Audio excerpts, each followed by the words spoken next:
All right, good morning, Mercy Hill Church. Thank you, band. I know that Hazel and Lindsay already talked about it, but thank you for yesterday. We have a saying that we talk about in our staff pretty much every week in our Monday staff meeting, and our goal is 1% better in the building every week. And days like yesterday where we just get crews here doing multiple different things at the same time with a lot of different hands, a lot of different feet, help us to far exceed 1% in a single week. And so that's a huge help for us. I hope that you were blessed by it as well. If we have not gotten to meet yet, my name is Dylan. I'm the Family and Operations Director here at Mercy Hill. And before we jump into it this morning, I want to let you guys know about something great that happened this week. And so as you've probably seen, whether you're new here or you've been here for quite a while now, we are in a restoration and renovation phase.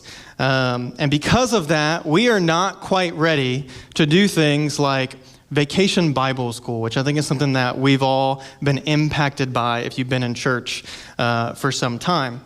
However, our friends just down the road, the Oaks Church, they're not far up Montgomery here, they let us this year partner with them for Vacation Bible School, for VBS. And so our kids that are VBS age here at Mercy Hill attended Vacation Bible School at the Oaks, and they let Emily and I plug in to those groups this week. And so we had a fantastic week. It was a blast. My ears are still kind of ringing from the high-pitched voices in the room. There was a lot of dancing, a lot of singing. I probably will never get the theme song out of my head.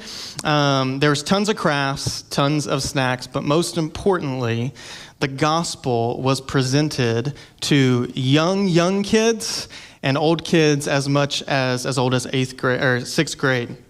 And that was great. We had a fantastic time.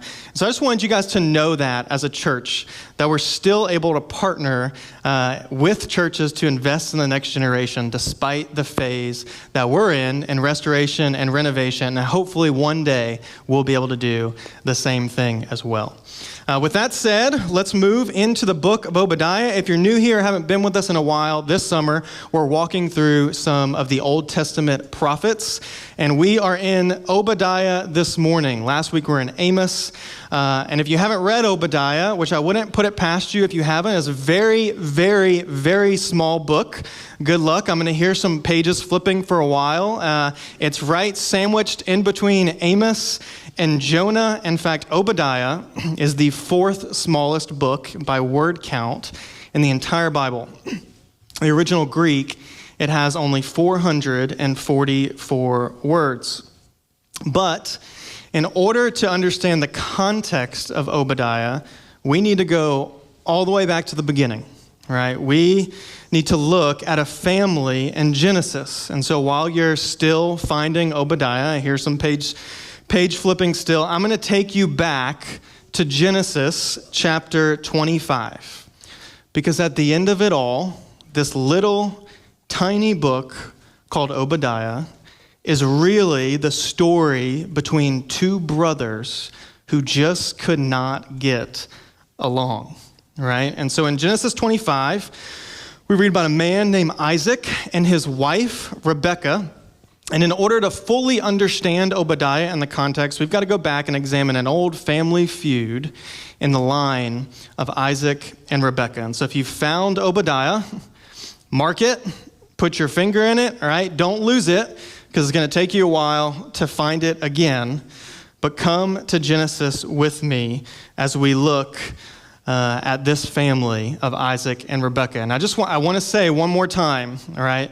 If you haven't read Obadiah, it is very important, it is of the utmost importance that we understand this story in Genesis, because nothing in Obadiah is going to make sense until we understand the family feud in the line of Isaac and Rebekah, okay? And so in Genesis 25, we meet Isaac and we meet Rebekah, and we find out that they are infertile. They can't have children, even though they really, really want children.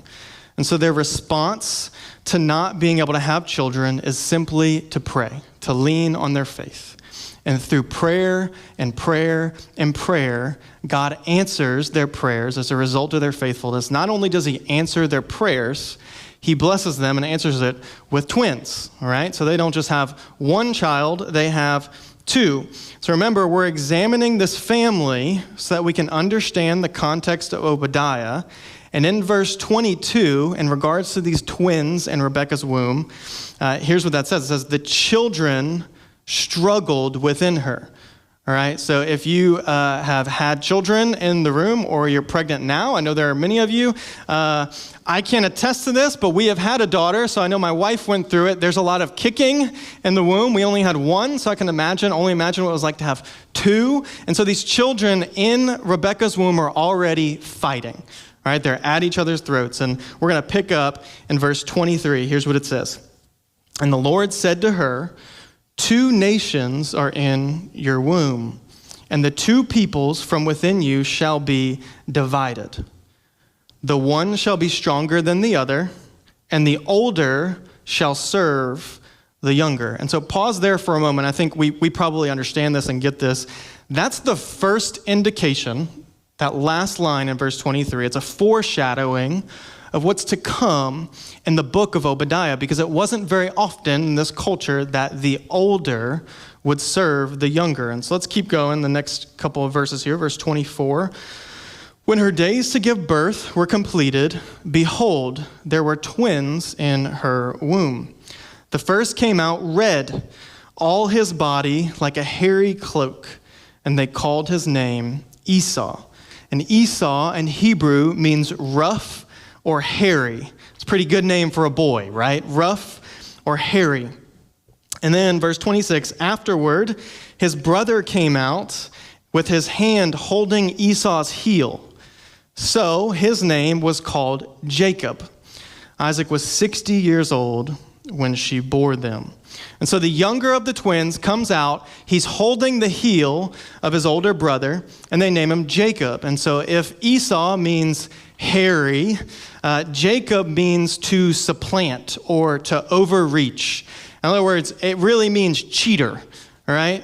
So we've got hairy and cheater, all right? Great names for twin boys. It's a really good start to a family, right? And so the story doesn't get much better over time. In fact, there are many more chapters in the book of Genesis that walk through the story of Jacob and Esau. But I'm going to give you a quick overview because we're in Obadiah this morning, right? And so let's get a quick overview of these 2 brothers. So the 2 brothers, they grow up not liking each other, all right? They are constantly fighting. They're constantly at each other's throats. They're constantly scheming against one another. And even though they were twins, they were as different as night and day, all right? Jacob was a mama's boy. Esau was a daddy's boy. Jacob wanted to be inside. Esau wanted to be outside. And through the work of mom, Jacob actually ends up cheating his older brother out of the family blessing and out of the family birthright, all right? So now we can see where Jacob gets the name cheater from, right? And since Esau was older, he was entitled to these things. That's just kind of how the culture worked. And as you can imagine, eventually Esau realizes that he's been cheated out of his birthright, out of his inheritance, and he doesn't take that very well, all right? He's the big one, the manly brother, the manly man, the hairy one, always likes to be outside. And so he doesn't take that well. And in fact, he actually wants to kill his brother Jacob and reclaim his birthright. And so Jacob gets word of this. He realizes that he's in danger and he flees like anyone else would, right? He flees, he leaves the country, he goes to live with family in another country. And Jacob stayed away for about 20 years. And during those 20 years, he married multiple women. There were issues in that. Who would have thought, right? He had a bunch of children, but after about 20 years, he grew up. He matured, right? Time tends to do that to us. Life does that to us, and you guys, I'm not the same today as I was 10 years ago. I'm not the same today as I will be in 10 years. And so this is kind of what happens to Jacob. And 20 years later, he decides, hey, it's time to go back. It's time to see my brother. And he knew that it could get bad. In fact, Jacob was prepared for it to get bad. Here's what we see in the text. You go back, and when you read it, Jacob's traveling back home with the family that he's built over the past 20 years. And he gets word that Esau is marching towards him with 400 men. It almost seems like, this is probably a little too old for some of the people in the room, but it's kind of like a Hatfield-McCoy moment where they're about to come at each other and there will be blood, right? That's what it feels like. And they approach each other, and as they approach each other, instead of Jacob receiving the sword from Esau embraces him and he hugs him. You see, those 20 years, they worked on Esau as well. God used that time to knock some of the fire out of him. And so the brothers embrace and they hug. They forgive each other. And at this point, it seems like everything is okay and everything's going to be great in the story. But if it was, we wouldn't have the book of Obadiah. So that tells us that everything wasn't okay. Here's what we know. The brothers may have forgiven each other, but Esau's children, they never forgave Jacob. And Esau's children's children never forgave Jacob either. And so here's what happened. Jacob still has the birthright, okay? And so eventually Esau, without the birthright, leaves and his family moves south. And we actually have a map that we're going to put on the screens. You guys can see. So this like pink and bluish area, that's Jacob's people, all right? And I think we can't zoom out on the screens, but right below the pink area is a yellow area. And that's where Esau goes, all right? And they established the kingdom of Edom. And within that kingdom, there's like a star, a capital, right? And that is where they lived, and it was called the city of Petra. In fact, we have a picture of the entrance of Petra here. So they built this city into the red rocks in this desert, right? In fact, that picture may be familiar to you if you've seen any of the Indiana Jones movies. Yeah, I'm seeing some nodding of the head. Indiana Jones and the Last Crusade kind of made this area popular. So even today, if you go to Israel, you can pay extra and you can go see Petra. You can go see this. This still stands today. And so it's a fascinating city. It really is. And because of that, because of the way that they were able to build it and the way that they lived, the Edomites, Esau's people, became very cocky. They were very arrogant.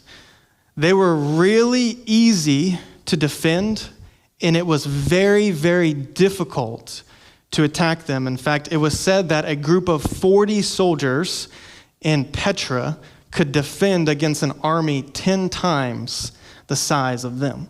And so whatever amount you have, 10 times can be defended. Petra can be defended. And so their culture began to be built on pride. There's a story about Muhammad Ali, and again, I realize I'm probably dating myself. Some of you probably don't know who that is, but it took place as the time when he was the heavyweight champion of the world, a time in which many of his fans referred to him as Superman. If you don't know who Muhammad Ali is, he is a very famous, probably one of the world's best, if not the world's best boxer to ever live. And at the height of his career, he was on a flight that experienced turbulence. You guys have probably been there. And during this turbulence, the flight, the PA system comes on, the pilot comes on, the public address system, and he requests that everyone put their seatbelts on, fasten their seatbelts. As the flight attendant is walking back towards her seat, as we know that they do, they check everyone's seatbelt to make sure that they've fastened it, and the flight attendant gets to Muhammad Ali, and she sees that his seatbelt is not fastened, and she quietly asks him, as they do, lean into the seat and say, hey, please fasten your seatbelt. And Muhammad Ali's response is Superman don't need no seatbelt, all right? And the flight attendant, not fazed at all, as I'm sure she witnesses odd things like this on every flight that she is in, replies, she said, Superman don't need no airplane either. Now fasten your seatbelt, please. You see, all that attention of the achievement that Ali had from being the greatest boxer in the world, everyone knew his name, began to build pride and arrogance in his name and his ability. And much like Ali, who was known, by the way, for his cockiness and for his confidence, that is what the Edomites were known by. They were known by their pride. They were known for their pride. And here's what happened. They were prideful people for a very, very long time. And that pride just grew and grew and grew over their history. And it became arrogance. And that is where we start in the book of Obadiah. And so for point number 1 in the book of Obadiah, God warns us against pride. So Obadiah, he writes on behalf of the children of Jacob, Israel, and he's writing against the children of Esau in Edom. And he's writing in the year 586 BC. Now, you know how there are just dates that we all have in our lives that are just ingrained in us, right? Like I wake up on July 18th and I know that that's my anniversary. Or December 21st, that's my daughter's birthday, right? We just have these personal dates that we will never forget, right? There's also dates that are ingrained in us as a society, right? So if I mention to you the date September 11th, we know the significance of that date. We don't have to explain anything. We don't have to break it down. We all just know. We understand. We share the common experience of the date. And so 586 BC, that might not sound like a date that has any significance to us. However, on the contrary, during this time, for a Jew, it held much significance. See, even today, if you go to Israel or Jerusalem and you mention the date 586 BC to a Jew, they'll know exactly what you're talking about, because it was in 586 BC that the empire of Babylon marched into Israel, led by King Nebuchadnezzar, and wiped them out. Completely obliterated them, took them as slaves. He destroyed God's temple. He took everything of value and brought it back to Babylon, which today is modern-day Iraq. And you can go to Jerusalem today, actually, and see some of the remnants of what happened in 586 BC. Israel as a nation ceased to exist in 586 BC. In fact, get this. Israel wouldn't gain back their independence as a nation until 1948 AD, so just less than 100 years ago. So when you go there today and you throw the date out 586 BC to a Jewish person, they know exactly what you're talking about. And when all of this is happening in 586, as the fighting is going on, as you can imagine, the people of Israel that aren't captured, they begin to scatter, they begin to disperse, they become refugees. And some of these refugees decide to go south to Edom, which makes sense, right? If you're scattered, if you're in a hard time, where do you go? Where do you run back to? You run back to family.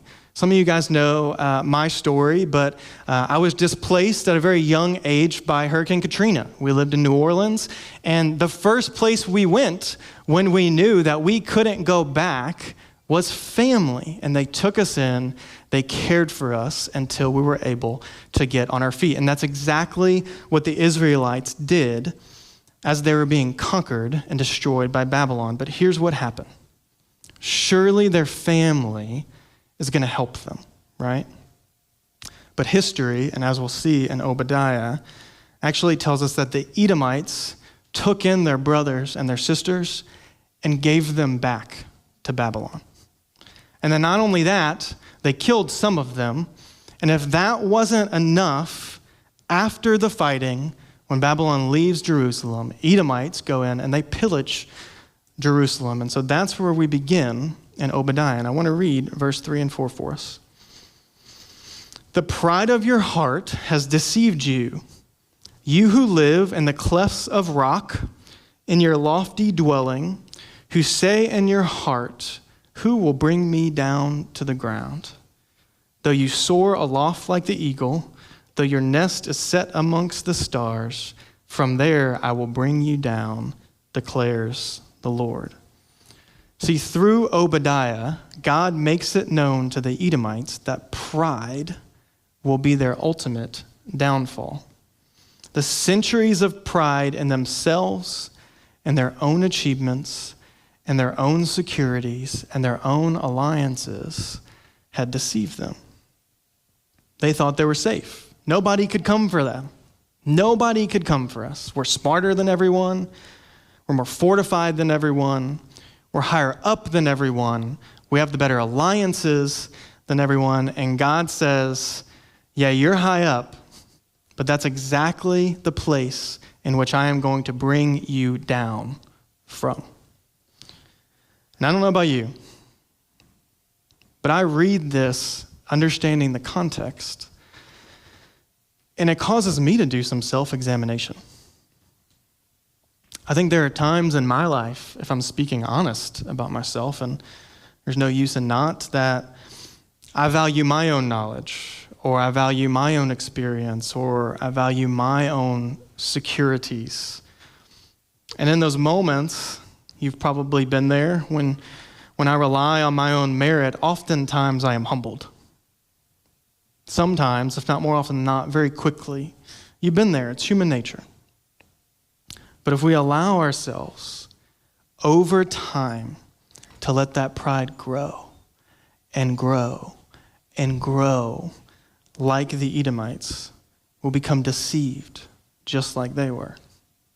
What does that look like in your life? Where is the pride hidden in your life? What are you holding on to so tightly that you've got so much pride in that if the world around you fell today, you have assurance for your future?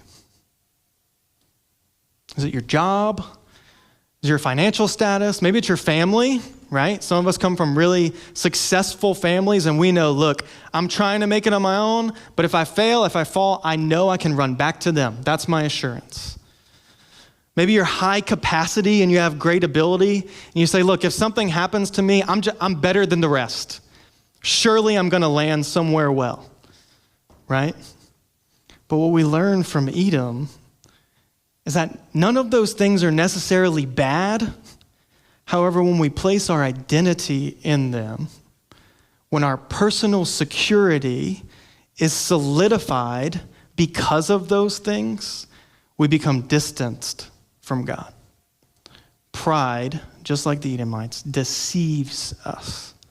It isolates us from other people and from God. So where is your pride hiding?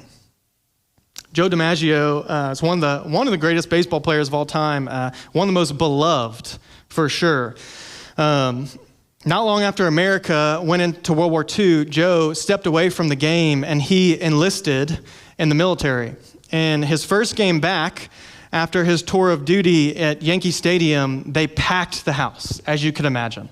This guy, this hero to many people, enlists. He's an American icon, and he's coming back for his first game after his tour of duty. The fans were so excited to welcome back their center fielder. And right before the game, DiMaggio grabbed his toddler son at the time, Joe DiMaggio Jr., and he walked out on the fields to thank the fans. And as the fans see Joe walk out and his son, they just begin to cheer and they chant, Joe, Joe, Joe, Joe. As you can imagine, all the fans in Yankee Stadium, if you've ever been there, it's spectacular, are cheering Joe. And while they're doing this, Joe is holding the hand of his toddler son, and Joe DiMaggio Jr. looks up at his dad, and he said, Dad, he's so excited. They're calling my name. They love me, right? And I can imagine as his father, he doesn't have the heart to tell him in that moment, no, son, they're calling my name. But he's probably like, yes, they're calling your name, right? Why do I tell you that story? Well, for two reasons. One, I think it defines pride very well for us. Pride is taking credit which rightly belongs to God and ascribing it to ourselves without acknowledging him. I'll say that again. I know some people are writing. Pride is taking credit which rightly belongs to God and ascribing it to ourselves without acknowledging him. See, we do this a lot more often than we realize. And the second reason I tell you that story is to warn you. We all struggle with pride. Every one of us. Myself is not excluded from that. Even as a toddler who, if you give him the word pride, could not define it, still exhibited it. Why? Because it's human nature. And it's something of our flesh that we must fight against. So God warns Edom and us against pride, but what does he do about it? And that brings us to our second point. Point number 2, God's justice is found in his judgment. God's justice is found in his judgment. Read verses 10 through 15 with me. Because of the violence done to your brother Jacob, shame shall cover you, and you shall be cut off forever. On the day that you stood aloof, on the day that strangers carried off his wealth, and foreigners entered his gates, and cast lots for Jerusalem, you were like one of them. But do not gloat over the day of your brother in the day of his misfortune. Do not rejoice over the people of Judah in the day of their ruin. Do not boast in the day of distress. Do not enter the gate of my people in the day of their calamity. Do not gloat over his disaster in the day of his calamity. Do not loot his wealth in the day of his calamity. Do not stand at the crossroads to cut off his fugitives. Do not hand over his survivors in the day of distress. And verse 15, for the day of the Lord is near upon all the nations. As you have done, it shall be done to you. If we're being honest with ourselves, a lot of the times it can feel like injustice wins out, right? That people do wrong, they get away with it. All is said and done. There's very little to no punishment doled out at all. However, the verses we just read, they tell a different story for Edom. Remember, hopefully those verses are familiar with you as the story we've just unpacked so far. All of those things that Obadiah is saying, hey, the Lord knows what you've done. And maybe even more importantly, the Lord knows what you've not done. In those first two verses, God's condemning Edom for standing there while their brother, their nation fell. You see, Edom, as a nation, omitted themselves from defending Israel. In fact, verse 11 says they stood aloof. You know what that means? They stood at a distance, not as friends, but with a distaste. And if standing aloof wasn't bad enough, when they finally did enter into the conflict, it was only for their own personal gain. In fact, they rejoiced over Jerusalem's fall because their brother's misfortune was their fortune. You know, there's actually a word for that. It's a weird word, right? And I may pronounce it wrong. It's not English, it's German. It's called Schadenfreude, right? And in English, that literally translates to harm joy. Taking joy in someone's harm. And I want us to think about culture today. How do we react when someone of great popularity stumbles? particularly someone that might be proud, popular, or powerful. We see a lot, not just in the political sphere, but we see a lot in the political sphere today. No matter what side of the aisle you land on, we jump on the opportunity to take advantage of someone else's misstep or misfortune. We do it. We do it in the workplace as well.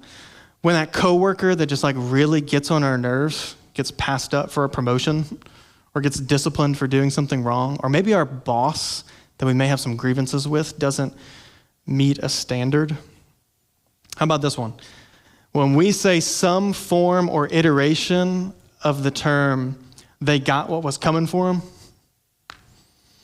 whether out loud or in our head. I know I do that. That's schadenfreude, taking joy in someone else's harm. You know where we see this the most prevalent today? Online. Social media studies actually show that when behind a screen, we feel more freedom and less consequence to speak our mind. James in the New Testament calls the tongue restless and full of poison. In other words, online, we feel the freedom to spit the poison that we try so hard to keep inside and not say out loud. And if we're not careful, our hearts can naturally drift towards those similar of Edom. And then not only that, just like Edom, we like to play judge. We like to determine who deserves our compassion and who doesn't. We like to determine if someone deserves the consequences that they received or not.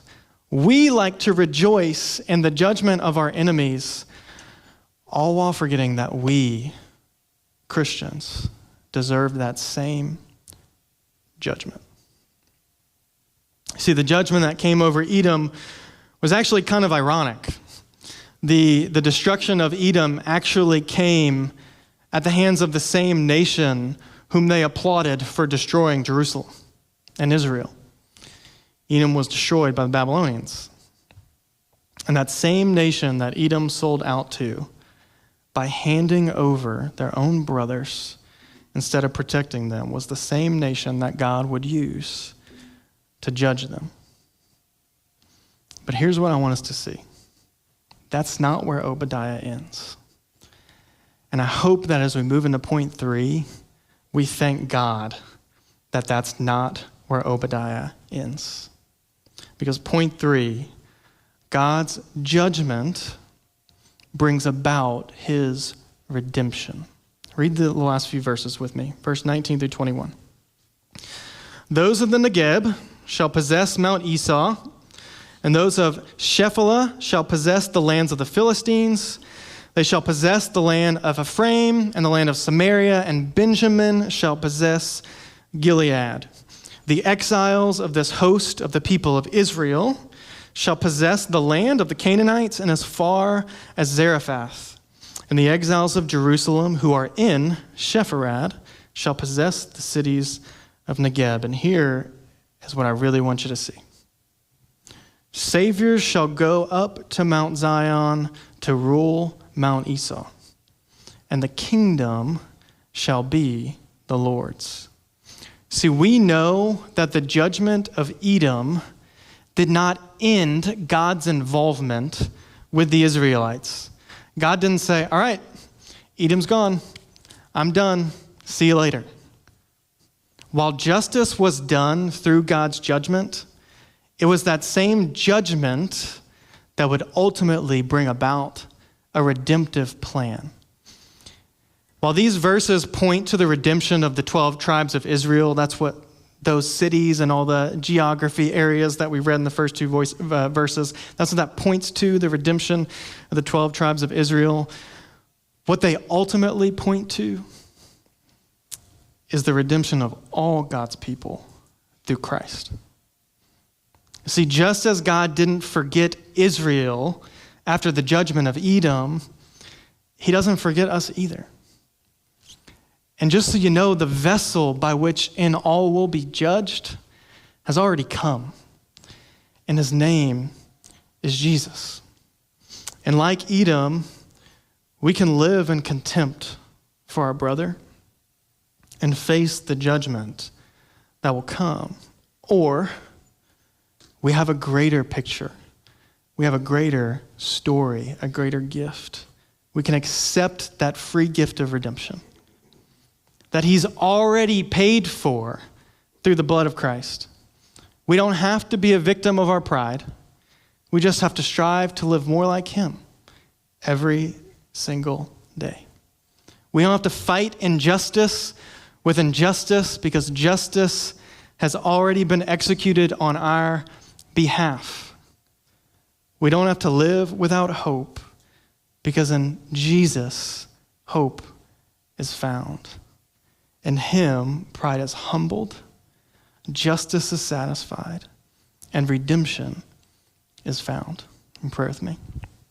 Lord, we are grateful for the message of Obadiah. And even more so, Lord, we are grateful for the end. That judgment was not the final straw, but that it was only judgment that would bring forth a redemption for your people, God. Lord, this morning I pray that resonates on our hearts and that we would be grateful for the judgment that will one day come through Jesus as he returns to bring us home, God. Lord, we love you. It's in your name we pray. Amen.